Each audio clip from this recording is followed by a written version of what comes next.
আমার কাছে কাপড় তোলা টাকা। মুখের কি আসপত্তা মেরে কবে কবে কাপড় কিনে পয়সা ইনকাম করেছে? তোমার পয়সা লাগবে না, তুমি কাপড় কিনে কি করে পয়সা ইনকাম করলে? শর্টকাটে মুক্তি। টাকা নিব না, আমি ওই টাকা জলে ফেলে দেবো। কেন কেন? কেন? ওই টাকা হারামের টাকা আমি নিব।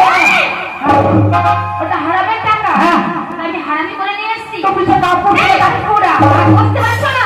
যেদিন তুমি আমাকে বিয়ে করে নিয়ে এসেছো, বাড়িতে নিয়ে আসছিলাম, সেদিন আমার শ্বশুর আমার মুখ দেখে টাকা দিয়েছে। সেটাই হচ্ছে কাপড়। ওরে কত পাগলি আমাকে বুঝাচ্ছে রে কাপড় তোলার টাকা। তো পরিবার তো আগে থাকতে, তার থেকে তুমি আমার শ্বশুরের মেয়ে, আমার শাশুড়ির মেয়ে, আমার মেয়ে। কি? তোমার মেয়ে আমি? আমার বাড়ির লোককে তুমি, তাই বলছি তুমি যখন ভাত খাবা না বলছো না খাবো না। জায়গায় খাবা না, খাবো না। তাই বলছি একটা কথা শোনো, তুমি তো আমাকে ছেড়ে চলে যাবো, যাবোই তো। তাই বলছি ফাঁকা হয়ে যাবে। এই দিন দুপুরবেলা কি হবে?